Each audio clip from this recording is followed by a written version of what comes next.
Today, an essay by Stephen Hogbin, written in the workshop at Lake Charles, June 2012. The sun shines orange through the window onto a print of the landscape at about 6:30 a.m. Today, several projects with which to engage, but first, shower, walk the dog, breakfast, and lace up the old soft work boots. A quick look at emails, being careful not to get distracted by anything other than emergencies for the curated wood exhibition. The rest, they can wait till later today, and a couple to mull over before the reply. The studio is still dark, but inviting. Freshly cut wood scents the air. The light flips on the settled dust from the flurry of activity the previous day. Projects in place from where we left off, with various parts at different stages of making. Organization is beneficial as the morning tea raises awareness along with the pleasure of sorting out the procedures. One step at a time, nothing missed, but equally unnecessary steps slow things down. The balance between just having fun, finding the savings, searching for quality, and balancing the working experience guides this maker's life. Today there are parts to be turned, cut up, then glued together for the table. On the bench close to the lathe are 4 blanks, milled, finished on the inside, and strapped together with a smidgen of glue at the ends, and band clamps holding them. It's 7:30, another hour before my assistant arrives. If I get the turning done, and then hand off the pieces, we will glue the 4 legs to the table frame, and my attention will then move on to the wall-hung sculpture. The drawings are clear, the details worked out, and yet the final resolution will be on the lathe. Going from the flat surface to the round is always a challenge. I love to draw with a soft pencil on a crisp white sheet torn from the engineer's grade of paper. The imagination takes shape in the quiet reverie of the silence, or leaning over the drawing board as the lines connect, intersect, curl around, bringing coherence to the imagined form of the day. What I thought I saw in the mind's eye, and what happens on paper are always challenging to bring together. Allowing the piece to grow in the flow of exchange between essentially different activities of thinking, drawing, and making, all require imagining. This thing of flow is difficult to get right. I used to overthink the idea for projects, but going too far is a sure way of knowing where I should have stopped. The unconscious has a way of presenting its best idea unexpectedly. The cross-section is determined in the drawing, but the materials and the form may be more determined. If I listen, observe, and play the instrument or tool attentively, the form will be better than the last time. My practice is the craft of materials, and at the moment the craft of writing, but importantly craft of the imagination first. While I made something like this before, it is also the first time for this piece, and never before has it lived, and how long will it last? Longer than me, and certainly longer than today. The legs were turned first with a roughing out gouge, and as the cuts get finer, a smaller gouge takes the finest cut with no fibers ripped. A freshly sharpened scraper removes the tiny ribs and refines the lines. Pulled from the lathe, the turning is stood on end and assessed. A consultation with the drawing, then compared to another piece recently finished. The form needs thinning, so back to the lathe and a few more delicate passes. Eventually, a light sanding, but sometimes it needs a very coarse abrasive to bring out the difficult grain into submission and smoothness. Removed from the leg, the ends are cut on the chop saw to eliminate the glue. The top of the leg is shaped using bastard and mill files. Good morning. How was your evening? The banter begins with the assistant and then breaks away to the job at hand. Let's run a checklist for this glue-up. The parts are on the bench. This is how it'll go. We need bar and band clamps, blocks to protect the leg, glue and brush, dry cloth to wipe hands, and a damp cloth for spills, framing square, and a tape measure, and on the list goes, with everything in easy reach. I am a stickler for the right amount of glue, and in principle the joint must be full, so no air can get in, and only a tiny bead expressed where the parts meet, like a pearl necklace.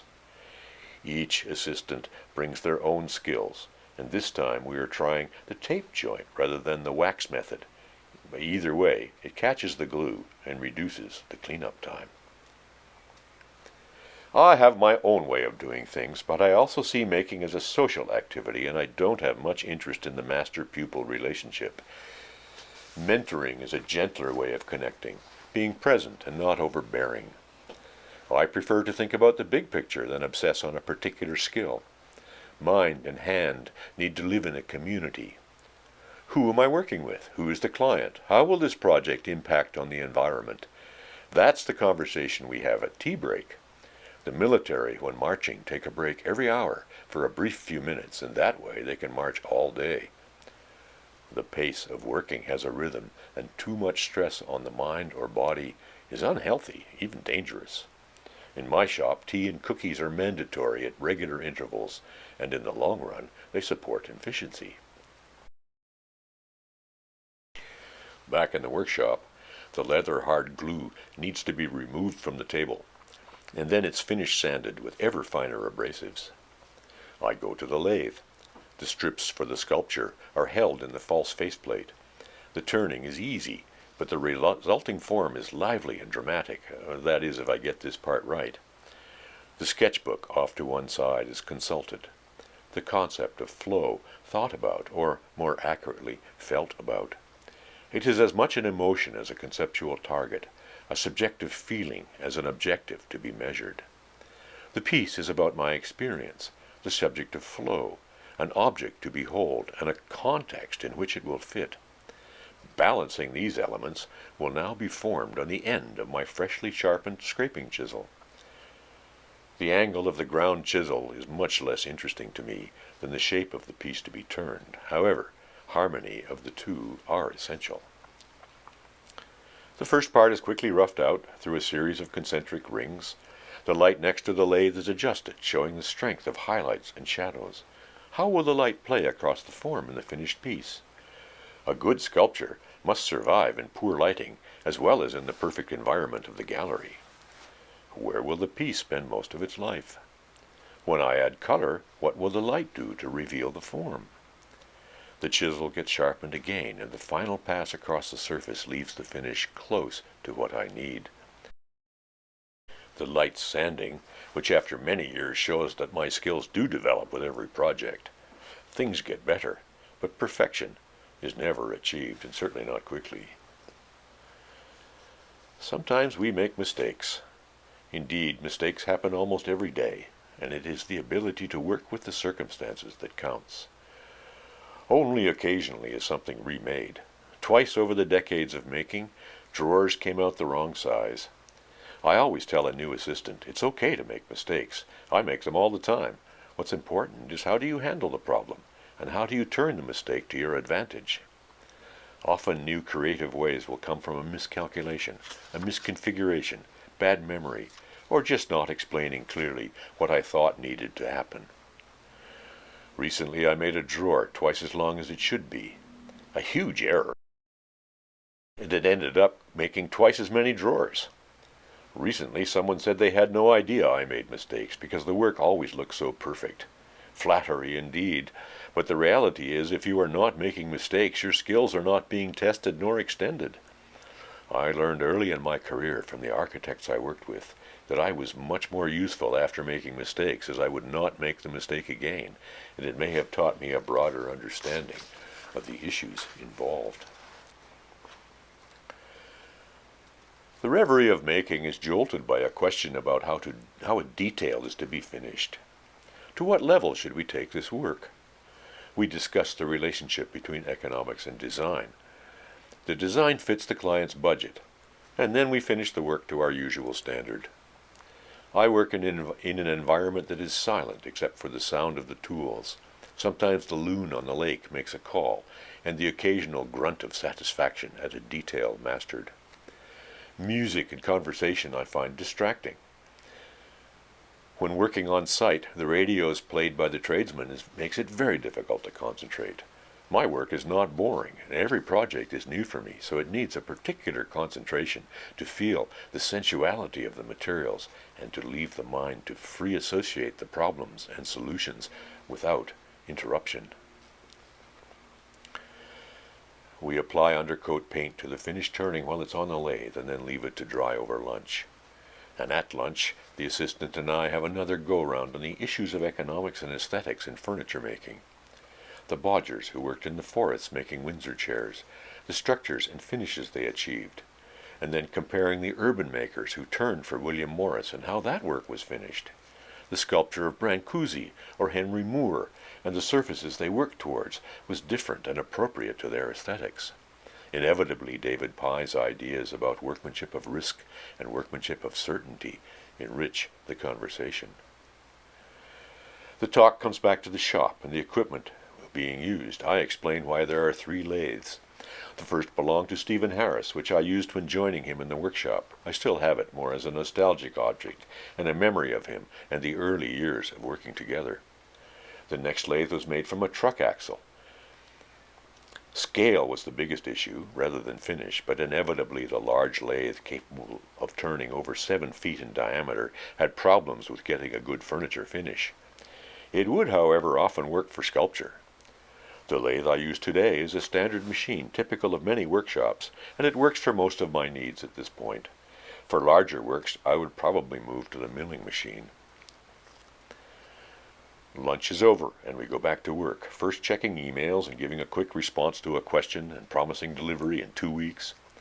The finish goes on today, but it is the first coat, and in total there are 3 for the color, and then 3 more for the clear finish. It must not be rushed, as nothing good comes from rushing. Speed is essential, but it's also a killer of projects and of people for that matter. I prefer to stick with a no-growth economy and exceptional quality in the finished product that will be treasured for generations to come. Good for the future, good for the environment, and how long it lasts. I live on an island of meaning in a sea of consumerism.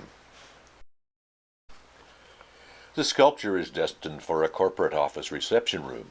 The colors in the office are specific and not too subtle.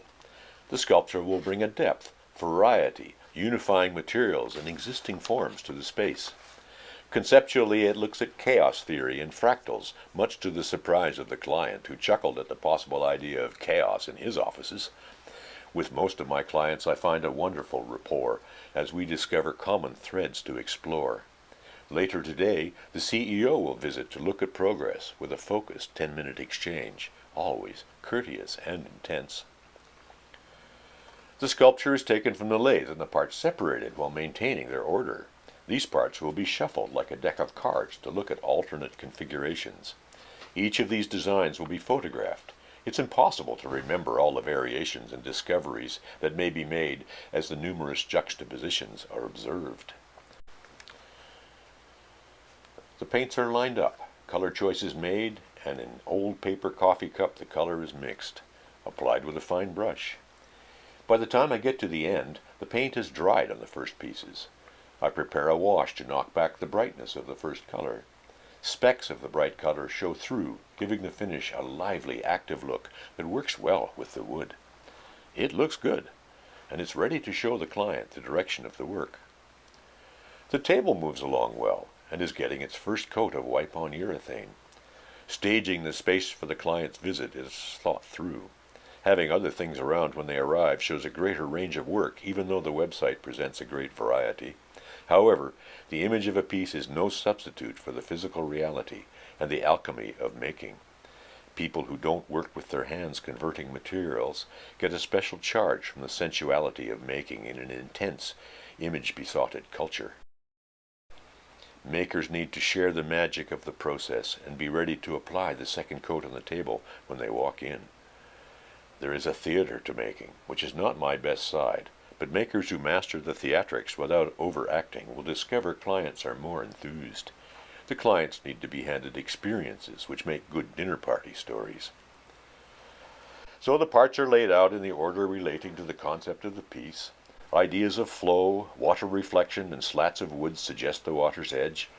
The undercoat now gets its sky blue first coat of color from the artist's acrylics. It almost works, but it's not reflective enough. Interference paint adds some reflective light, and on it goes until the depths of Georgian Bay's blue waters may be felt in the surfaces. Later in the afternoon, the client circles through and spends more time than intended. The 10 minutes turns into 15 as we walk through the studio workshop looking at the work with the usual exclamations about the big bandsaw, an old pattern maker's cast iron machine, guaranteed to impress those with a technical bent. For me, every client has to be educated about the thinking and processes used in the shop, and in return, the conversation will become rich in understanding of one another's needs. When a symbiosis is achieved, the work seems to keep flowing with new projects over the years. The making is about half of what needs to be understood to engage the client. Yes, I enjoy wood turning, but most of all I enjoy the mix of ideas, form giving, making, and engaging with others. It is a whole process, endlessly fascinating, and today I look forward to tomorrow.